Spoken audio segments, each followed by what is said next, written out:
morning I'm gonna make my pizza dough. This is a great dough for high heat cooking, grill, of course, you know, etc.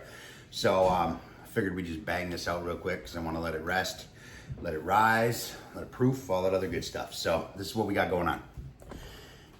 First off, we got some water here, warm. You don't want it over 120 degrees. It will kill the yeast and your dough will not rise. So this right here is sitting at about 110, which is perfect right now. So what we're gonna do is we're gonna get our dry stuff going on. Get it in the bowl.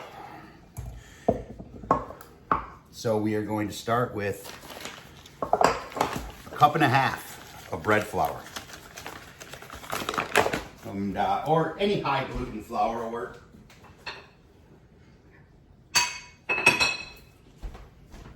But right now, I have bread. So we're gonna do a cup and a half. This is like a kind of a light, airy, rustic, kind of a play on CPKs. There's a cup and about a quarter.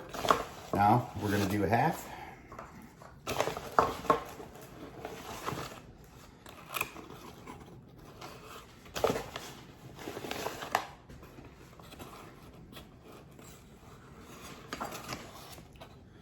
So we got a cup and a half here.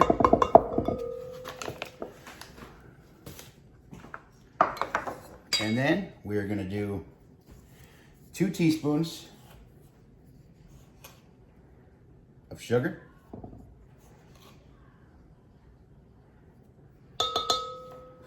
And a teaspoon of salt. All right, so now what we're gonna do is, if you are using instant yeast, you don't need to let this proof. You know, you don't need to do anything with it. If you are using, instant yeast, you just dissolve it in the water. So what we're gonna do is we're gonna do a teaspoon. This is instant. If you are using non-instant, you wanna let her go for about 10 minutes or so, you know? So I'm just gonna use my probe that I had. Just give her a little mix just to make sure it's all in there. Let that stuff dissolve. Wake it up. Say, come on, join the party. Sorry, I hit the button. There we go. So now we got our yeast nice and dissolved in there. We're gonna take a wooden spoon and we're just gonna make this mixed up here, and we're gonna make a little well.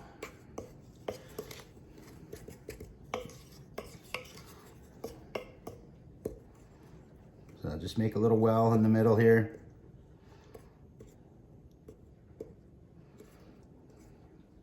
Like so. Now, put this away before something gets in it.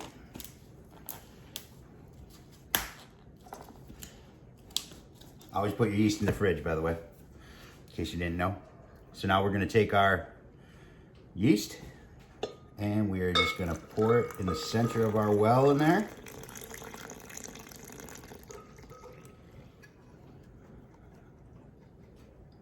Should we get it all out? And we are gonna take a teaspoon of avocado oil or olive oil, whatever you prefer. Put that in there. And then we are gonna head on over. Now with a smaller batch like this, a lot of times the dough hook isn't very efficient. So you can just use the paddle, which I cannot find. Here it is. If you're doing a double batch, that's plenty enough. I mean, the dough hook will actually do the job it's supposed to, but we just don't have enough here right now, so I'm not making a big one. So I'm gonna start it slow, and I'm just gonna get her going. Just like so. Probably make a couple of dough balls.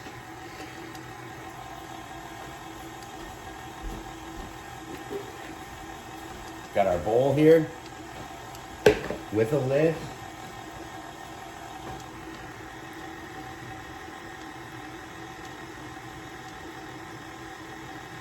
Just gonna give that a couple of turns, let that go for a second while we prepare our surface.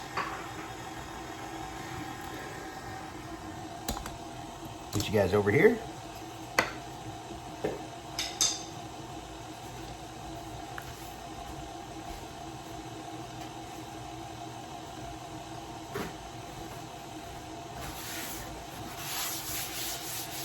Make sure your board's clean.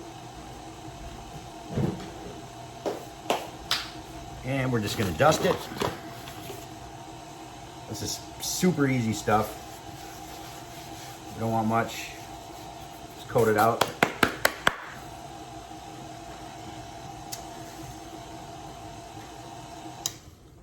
All right, so what I'm gonna do is take our dough. It's gonna be super sticky, but that's what we're using this flour for. So, want to get some on your hands.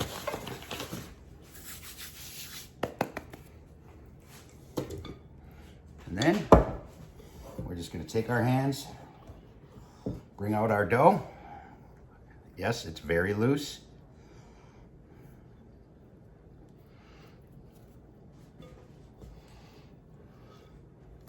I don't like to work it too much.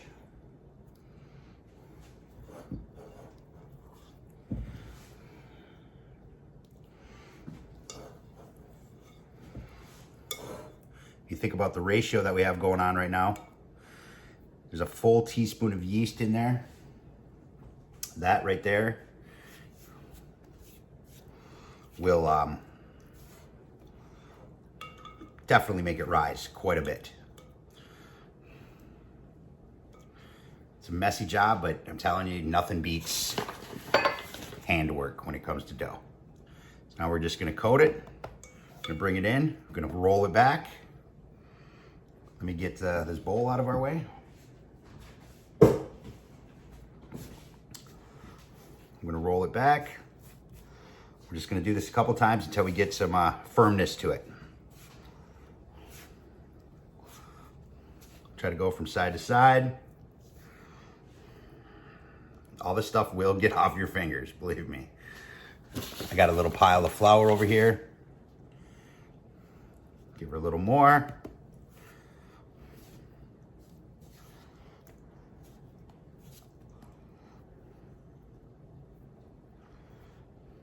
Pull off what you can, when you can.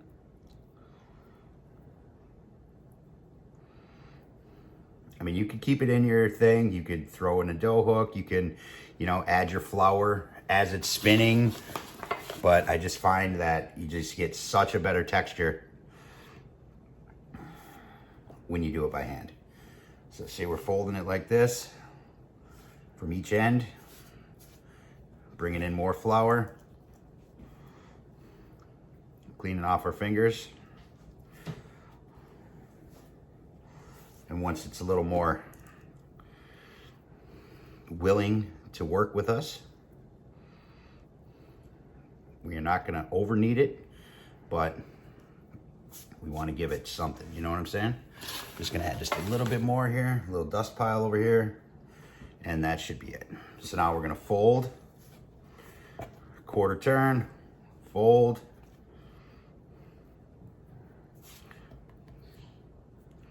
If you notice it getting sticky, throw a little flour in there, fold.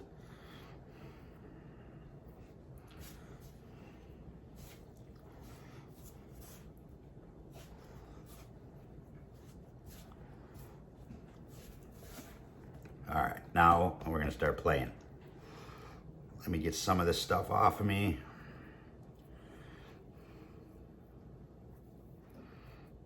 Best I can anyway. It's a messy game, but someone's got to play it, you know what I mean? It may seem like a pain in the ass, but I'm telling you, it's worth it in the end, guys, for real. Okay, let me get these big chunks off and let me clean my hands so I can start fresh, because we are good on our flour. So, get the big chunks off. That should do it. 1 second.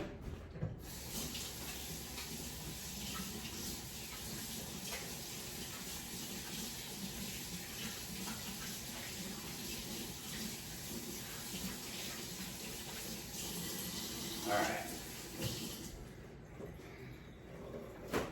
Now we're starting fresh and new. I've just found when it comes to whether it's pizza dough, bread dough, it doesn't matter. The time you take making it and kneading it, it makes all the difference, man. I'm serious. It makes a huge, huge difference. You can oil your hands, not too much. I've found that when it comes to oil, high heat dough or high temp cooking doesn't respond well to a dough that has a lot of oil in it. So I try to keep my oil as low as possible. You need some.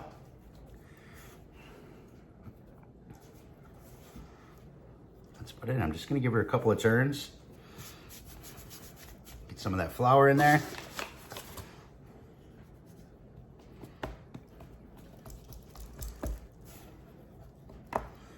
Back, quarter turn it.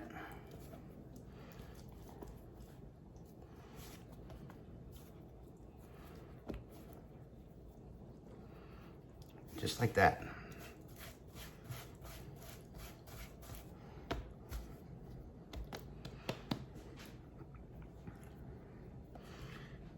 All right, so now what we're gonna do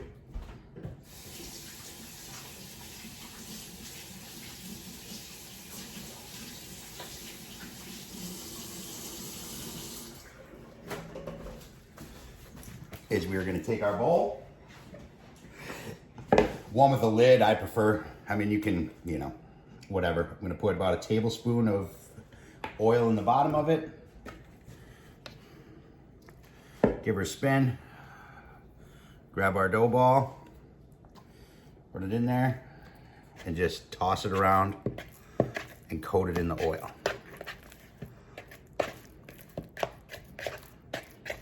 Just like so. Now we didn't work it much. We did it all by hand. It won't be tight, it won't be dense, it'll be airy, it'll rise nicely. We made a mess and it is a pain in the butt, but I'm telling you, it's worth it. So now I'm gonna take this, I'm going to cover it. I'm going to just set it in a warm spot, at least room temperature. And that's it. I'm just going to let that rise for at least 2-3 hours.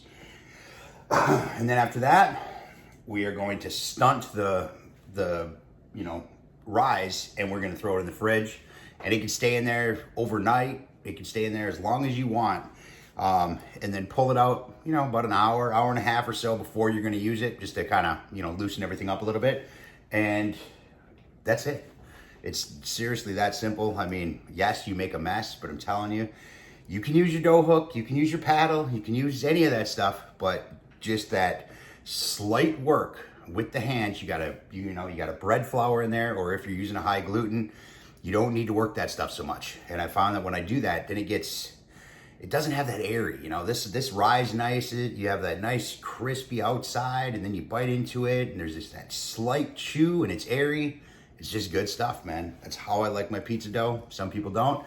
If you like your pizza dough a little denser, play with it. Run it through the dough hook, run it through your paddle, whatever you want. But the mess on your fingers and the mess on your board pays off in the end. So, and that's it. That's just a quick one. That's just how I do my pizza dough. I've had a lot of people ask me because I usually, I make a lot of my own buns and, stuff like that. And it's awesome when you throw a little smoke at them. So, especially oak. Oak and bread to me is fantastic, man.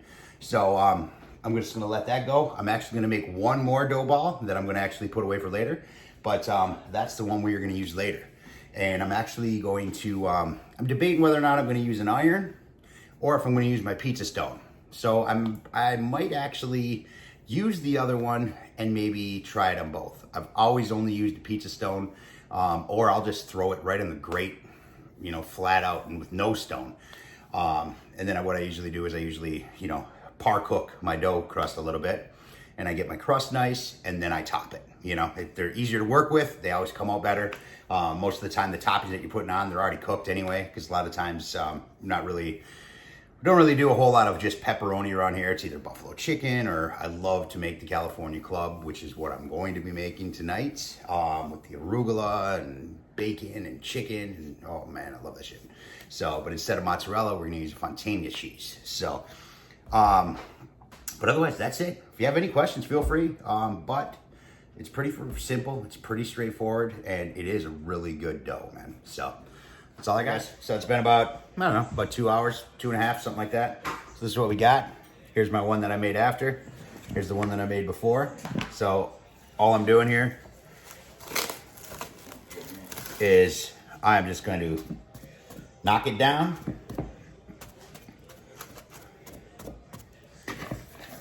Give her a little roll.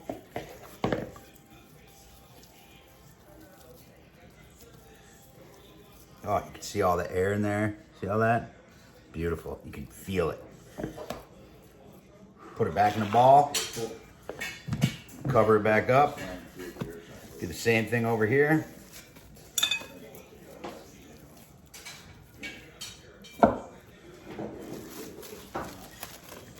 Cover it back up.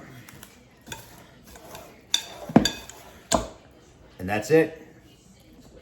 Now it goes in the fridge until I'm ready to use it. Like I said, it can go in there overnight. It only gets better. That yeast builds. It starts getting that flavor, you know. 4 or 5 hours does well too, which is about what it's going to be. And take it about an hour or so ahead of time, so it's not so tough to work with. And I'm going to do 1 pizza stone, and I'm going to do 1 iron. So that's it. But that's my dough.